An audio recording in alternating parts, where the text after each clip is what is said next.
Bonjour à tous, c'est Tolo et je suis le fondateur de ce podcast qui a pour but de décrire l'envers du décor de ma roadmap. Et ce que j'appelle ma roadmap ici, c'est un ensemble de projets que j'ai répartis sur plusieurs niveaux. Donc ici, je vais vous partager ma vision, mes challenges et les différentes étapes relatives à l'ensemble de ces projets. Donc pour ceux qui suivent un peu mes podcasts dans ce niveau-là, donc ce qui est un niveau transverse, vous l'aurez compris, ici je vous parle, contrairement à mes autres podcasts, je vous parle de mes problèmes et je vous parle de ces problèmes qui n'ont pas forcément de réponse claire mais que j'ai besoin un peu d'extérioriser. Et un des problèmes que je rencontre actuellement, en tout cas au moment où j'enregistre ce podcast, c'est que je me sens seul, je me sens différent et je vais t'expliquer ici pourquoi et pourquoi ça me pose problème. En fait, ce qui est assez paradoxal, c'est que depuis peu, j'exprime ma vision de manière de plus en plus claire au fur et à mesure que je publie mes podcasts. C'est-à-dire que les podcasts que je publie me permettent d'extérioriser finalement mes ressentis, d'extérioriser ma manière de penser et tout devient plus clair pour moi à chaque fois que je les réécoute et que je vois comment finalement intuitivement ça se structure. Et donc, à travers tout ça, j'identifie de plus en plus finalement ma singularité, ma différence avec les autres. Donc, à un certain niveau, tu l'auras compris, c'est génial, mais à un autre niveau, tu l'auras compris aussi par rapport à ce que j'ai dit au départ, ça me pose des soucis.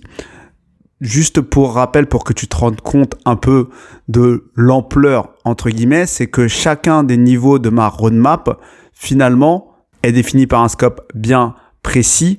Chacun de ces niveaux, finalement, est un domaine qu'on pourrait explorer en long, en large et en travers durant toute une vie. Donc, t'imagines bien maintenant que quand tu as 6 niveaux de ce type-là, ça fait beaucoup de choses. Sachant que un niveau d'un point de vue purement projet business, c'est déjà presque trop général. Imagine 6 niveaux qui sont donc généraux dans une même roadmap. Ça fait beaucoup de choses. Donc, le premier paradoxe, c'est que je me retrouve à explorer beaucoup de sujets, à articuler beaucoup de sujets. Et en même temps, il y a un côté général à tout ça et un côté très niche. Parce que je ne vois pas beaucoup de monde, pour ne pas dire personne, articuler les sujets que je traite de cette manière-là et dans cette structure-là. Finalement, ce qui rend ce projet assez atypique et assez niché. Donc n'importe quel entrepreneur qui verrait ça se dirait c'est beaucoup trop large, sois plus précis. Mais moi je ressens que je dois le faire de cette manière-là. Donc j'oublie tout ce qui est concept business, de trouver son marché, le product market fit ou autre. Je fais ce que je ressens et j'extériorise finalement mon monde intérieur à travers cette roadmap. C'est comme ça que j'interagis avec les différents sujets. J'arrive à les classer de cette manière-là, de manière intuitive. Et c'est comme ça que je me connecte aux gens et je vois à peu près où ils en sont. Donc pour moi, faire ce travail-là, c'est très important au-delà même du business, entre guillemets. Et en fonction des périodes, je peux écouter différents experts, mais chacun de ces experts est expert dans un des niveaux de ma roadmap. Et je dirais même, dans un niveau, il est expert d'un sous-sujet.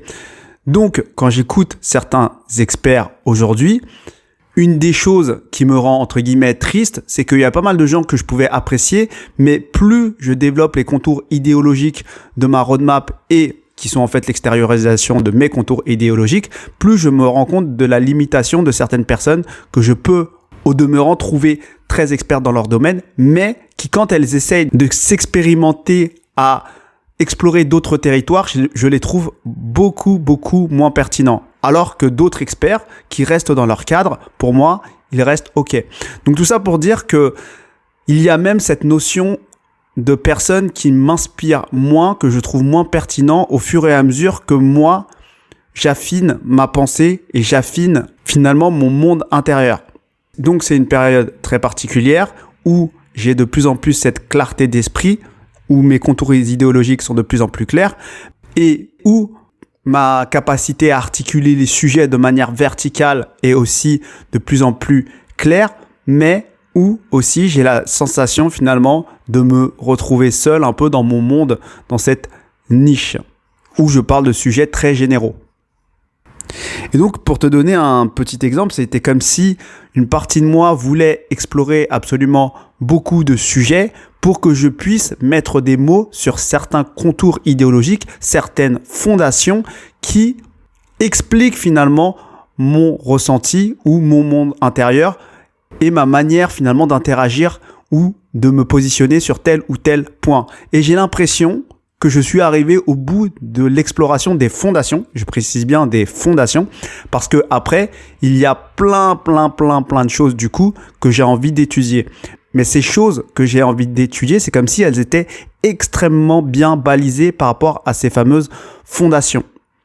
Et donc aujourd'hui, quand j'écoute une personne extérieure, je vais l'écouter sur un point extrêmement précis parce que je pense qu'il a une expertise beaucoup plus précise que moi. Mais par contre, au niveau du pourquoi et des contours idéologiques, il n'a rien à m'apporter de particulier. En tout cas, pas pour l'instant parce que je suis en train justement de réexplorer mon monde avec l'identification de ces contours que j'ai mis précédemment et que pour l'instant, je vais rester à ça.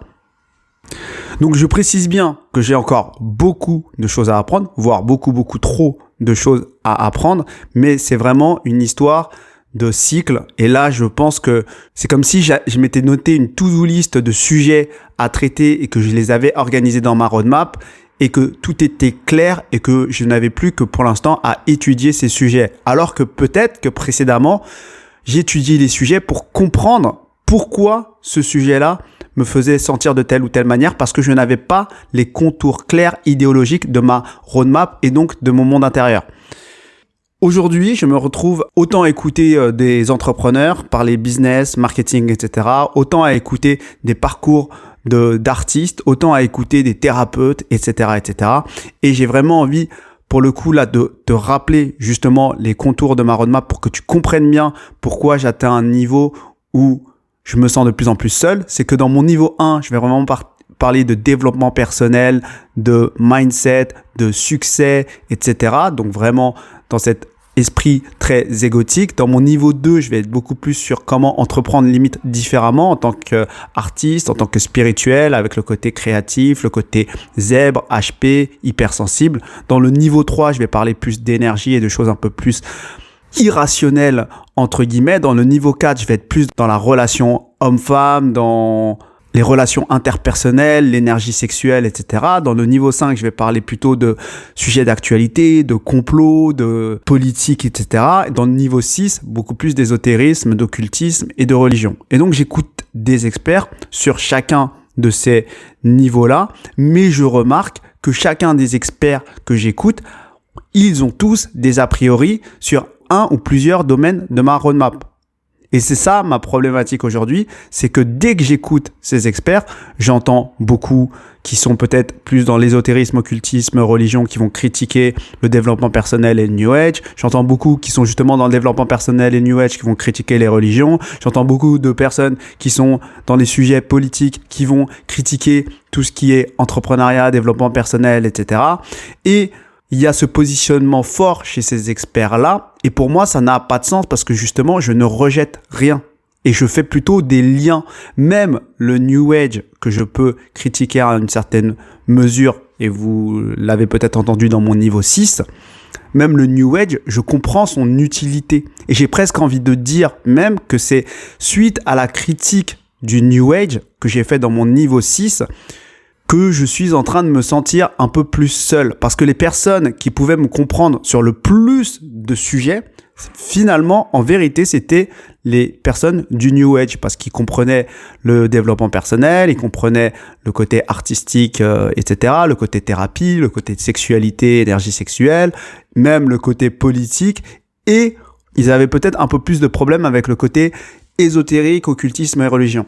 Et donc, ces personnes-là, aujourd'hui, pour moi, le problème, c'est que il y a des sujets qu'on va traiter peut-être de la même façon, mais dans le fond, il y a une différence fondamentale. On ne met pas le New Age au même endroit et ça n'a pas le même rôle. Et pour moi, le New Age, comme je l'explique, s'articule dans un contexte politique, religieux, ésotérique, occulte. Enfin, il y a plein de choses. Et du coup, certaines personnes qui utilisent les outils de cette mouvance-là n'arrivent même pas à se revendiquer de cette mouvance-là parce qu'ils y sont malgré elle. Et moi, aujourd'hui, je le sais, je le ressens, je sens tout de suite les croyances idéologiques de certaines personnes. Et du coup, ça me refroidit, entre guillemets, parce que j'ai l'impression de ne pas être complètement honnête parce que je ne suis pas OK avec tout ce qu'ils disent. Et donc, c'est vraiment, d'ailleurs, ce point-là, la critique du New Age, qui fait que je me reconnais dans encore moins de personnes. Parce que pour moi, j'ai toujours eu ce sentiment, cette défiance par rapport à ces mouvances-là, mais j'avais pas les mots. Et aujourd'hui que j'ai les mots, je me rends compte que c'est comme si j'avais le décodeur de beaucoup de personnes et du monde intérieur de beaucoup de personnes. Donc là, je suis obligé de me recentrer un petit peu, de me poser, de me structurer pour relancer un peu cette dynamique. Et c'est vraiment important parce que j'avais une envie de faire des interviews parce que j'adore faire des interviews. Et j'avais personne à interviewer. Je n'avais aucune idée, zéro idée de qui je pouvais interviewer parce que je voulais intuitivement qu'il rentre dans ma nouvelle compréhension, dans ma nouvelle articulation idéologique et je n'ai trouvé personne qui est en phase avec moi. Et ça m'a rendu un peu triste et donc tout ça pour dire que je dois maintenant quand même avancer et après cette phase d'exploration et d'articulation d'idées de manière verticale, je vais peut-être devoir revenir sur le pourquoi de chaque niveau pour pouvoir mener à bien des interviews. Et mon problème actuel, et je pense que j'en ferai un autre épisode, c'est que j'ai le pourquoi de chaque niveau, j'ai une idée globale de ma roadmap et de l'articulation, mais je n'ai pas vraiment le pourquoi de ma roadmap encore. Et ça, c'est vraiment peut-être un des problèmes qui fait que je ne suis pas clair et j'ai l'impression un peu d'avancer à l'aveugle, c'est que le pourquoi global, je ne l'ai pas encore et ça, je pense que j'en ferai un épisode à part entière. Donc là, je vais démarrer un nouveau cycle. Donc là, j'essaye de me reposer certaines questions, de me refocaliser un peu plus par niveau pour me recentrer sur le pourquoi de chacun des niveaux en essayant de faire les trucs le plus justement possible tout en n'étant pas trop exigeant concernant cette idée de trouver des personnes qui sont complètement en phase avec moi parce que je pense que ces personnes existent peut-être mais ne le revendiquent pas comme moi je le revendique ou ne le structure pas comme moi je le structure et ça clairement je dois l'accepter. Donc il faut que je fasse mon taf, mais c'était pour vous partager un peu cette contradiction entre le fait d'y voir plus clair et on y voit tellement clair qu'on se sent un peu seul dans tout ça et qu'on a moins d'inspiration et qu'on a moins envie de connecter avec d'autres parce qu'on se sent moins sur un socle commun et ça ralentit et c'est dommage alors que j'ai beaucoup de sujets à traiter et je le sais. Donc, je repars sur un nouveau cycle. Il faut que je me pose un peu et je pense que les interviews vont repartir et je le ferai dans le format qui me conviendra le mieux, donc je ne sais pas encore. Donc voilà ce que j'avais envie de vous partager aujourd'hui. J'espère que ça vous aura intéressé. N'hésitez pas si vous avez des pistes pour m'aiguiller, ce sera avec plaisir. Je vous souhaite à tous une bonne journée et à bientôt.